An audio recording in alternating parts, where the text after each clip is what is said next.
The Pacific theater of World War II was a sprawling conflict marked by brutal battles and challenging environments. The United States and its allies aimed to halt Japanese expansion and reclaim occupied territories. One pivotal location in this struggle was Aitape, on the northern coast of the Territory of New Guinea.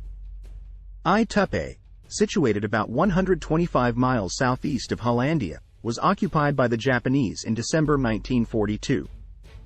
They established Tadji Airfield nearby, turning the area into a strategic military outpost. By early 1944, the Allies, advancing towards the Philippines, received intelligence that Aitape was lightly garrisoned. This prompted General Douglas MacArthur to plan an invasion to bypass heavily fortified Japanese positions at Hansa Bay and Wewak. The objective was to isolate the Japanese 18th Army at Wewak, which hosted the largest Japanese airbase in mainland New Guinea, secure Tadji Airfield, and establish light naval facilities at Aitape to support further operations. This strategy aimed to provide flank protection against any westward Japanese movements and support the crucial Hollandia landings. The operation to secure Aitape involved transporting and protecting 52,000 men, their equipment and supplies over 1,000 miles. Among these, 22,500 men were allocated to the Aitape landing. Commanded by Lieutenant General Walter Kruger, the invasion force aimed to neutralize the Japanese presence and establish a foothold in the region. Amidst this grand military campaign, Aitape Hospital acted as a crucial medical facility. Staffed in part by the dedicated Ruby Ranch Group, the hospital treated the wounded and sick under extremely challenging conditions. It was a hive of activity, constantly receiving casualties from the front lines and offering a semblance of relief amidst the turmoil of war. Life at the various camps around Aitape was a blend of routine and unpredictability. Servicemen attended makeshift church services held in the settings of palm groves, finding solace and spiritual comfort amidst the horrors of war. Daily routines were supplemented when possible with various improvised sports and swimming in local ponds, simple but essential acts that helped maintain a sense of normalcy. Camp living conditions were rudimentary, with makeshift shelters and limited supplies. The Allied forces' primary mission in the region was to dismantle the Japanese stronghold. This involved relentless assaults on fortified positions, jungle warfare, and strategic bombings. The harsh tropical environment, with its dense vegetation and sweltering heat, added to the challenges faced by the troops. The region teemed with insects, posing a constant risk of contracting tropical diseases such as malaria and dengue fever. Yet, despite these difficulties, the Allied forces pressed on, driven by the mission to liberate the region and weaken the Japanese war machine.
Much obliged you hopped on board for this snazzy trip through American life in the 1940s and 1950s, all captured through nifty vintage photographs. If this flick's got your motor running, don't be a square. Click on that jolly bucket of bolts to subscribe to the channel for more top drawer content just like this.